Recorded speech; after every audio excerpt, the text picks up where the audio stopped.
अमरावती मनपाच्या वतीने राबविण्यात येणाऱ्या वैयक्तिक शौचालय योजनेतून अनुदान कमी झाल्याच्या पार्श्वभूमीवर लोकांचे आक्षेप आणि त्यासंबंधित निवेदन मनपा आयुक्त यांना प्रहार जनशक्ती पक्षाच्या वतीने देण्यात आले आहेत। अमरावती मनपामार्फत 2024-25 मध्ये राबविण्यात येणाऱ्या वैयक्तिक शौचालय योजनेअंतर्गत अनुदान कमी झाल्यामुळे स्थानिक नागरिकांमध्ये नाराजी दिसून आली। 2014-15 मध्ये योजनेअंतर्गत मिळालेले अनुदान 17,000 रुपये होते, पण आता ते 12,000 रुपये करण्यात आले। सध्या वाढत्या महागाईमुळे साहित्याचे वाढलेले भाव आणि वाढत्या खर्चांमुळे 12,000 रुपयात शौचालय बांधणे शक्य होत नाही। त्यामुळे विटा, सिमेंट, वाळू आणि इतर बांधकाम साहित्य महाग झाले आहे।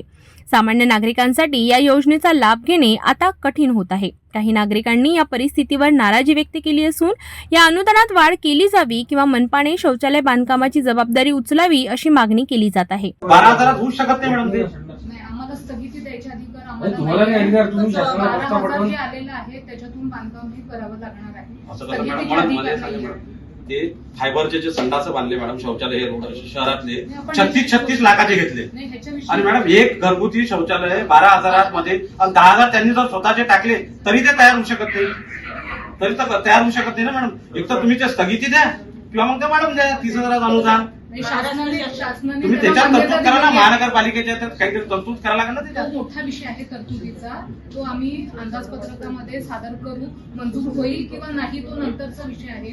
परंतु सध्या 12,000 मध्ये तुम्ही बांधकामाला सुरुवात करा। 12,000 मध्ये होऊ शकत नाही मॅडम, 12,000 मध्ये कसं होऊ शकते? तुम्ही याच्यावर विचार तर केला पाहिजे ना। 12,000 होऊ शकत नाही।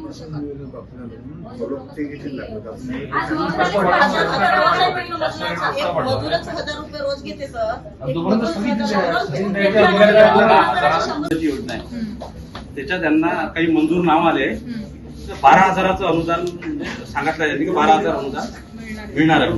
हीच योजना महानगरपालिकेनं 14-15-16 मध्ये चालवली होती। या योजनेमध्ये 17,000 रुपये दिले होते, बरोबर आहे। आता त्याच्यात तर तुम्हाला माहिती आहे 4% सर्व रक्कम वाढलेलं आहे। इटाचे भाव, रेतीचे भाव, गिट्टीचे भाव, मजुऱ्या वाढलेल्या आहेत। जर 12,000 मध्ये जर तो गड्डाही पूर्ण होऊ शकत नाही तर एक तर ह्या योजनेमध्ये लाभार्थी पूर्ण पैसे खाऊन घे, दुसरं याच्यात होणार काहीच नाही।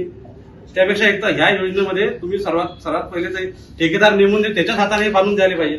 सामान्य जनतेच्या समस्यांकडे लक्ष वेधत त्यांनी सरकारच्या विरोधात तीव्र आंदोलन छेडण्याचा इशारा दिला आहे। निवेदनात म्हटले आहे की जर अनुदानात वाढ केली नाही तर योजना त्वरित स्थगित करून नागरिकांची होणारी थट्टा थांबावी, अशा पद्धतीचे निवेदन प्रहार जनशक्ती पक्षाच्या वतीने अमरावती मनपा आयुक्त यांना देण्यात आले।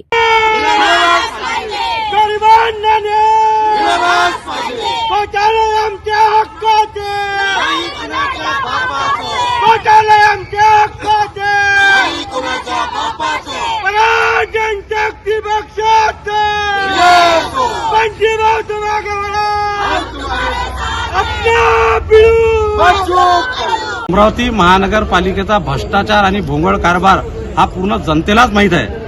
आता 2024-25 मध्ये वैयक्तिक शौचालय योजना यांनी काढली आणि त्याच्यामध्ये ते फक्त 12,000चं अनुदान वैयक्तिक शौचालय बांधण्याकरिता देण्यात येत आहे। 12,000 मध्ये जर शौचालय तयार होत असेल तर मनपा आयुक्तांना 1 लाखाचं बक्षीस प्रहार जनशक्ती पक्ष संघटनाच्या तर्फे देण्यात येईल। आम्ही त्यांनाही 12,000 रुपये आमच्याकडून लाभार्थ्याकडून आम्ही 12,000 अजून वर्त देणार आहोत आणि 24,000 रुपये घेऊन जर ते संडास बांधत असाल तर आम्ही त्यांचा सत्कार करू। पण या भ्रष्टाचार नीती असणारी ही अमरावतीची महानगरपालिका पूर्ण भोंगळ कारोबार यांचा आहे। आज इटाचे भाव, लोह्याचे भाव, सिमेंटचे भाव इथं गगनाला 4 पटीनं वाढलेले आहे।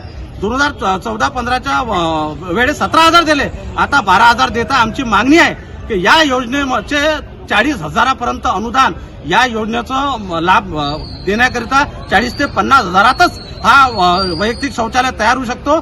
यापेक्षा एकही कमी अनुदान मिळालं नाही पाहिजे, अन्यथा प्रहार जनशक्ती पक्ष 10 दिवसात याहीपेक्षा मोठ्या पद्धतीने आंदोलन ठोकणार आहे महानगरपालिकेत। निवेदनात दिलेल्या सूचनानुसार नागरिकांच्या हितासाठी सरकारला त्वरित निर्णय घेणे आवश्यक आहे, अन्यथा तीव्र आंदोलन करण्याचा इशारा सुद्धा यावेळी प्रहार जनशक्ती पक्षाच्या वतीने निवेदनात दरम्यान देण्यात आला आहे। अशा सर्व अपडेटसाठी पाहत रहा सिटी न्यूज।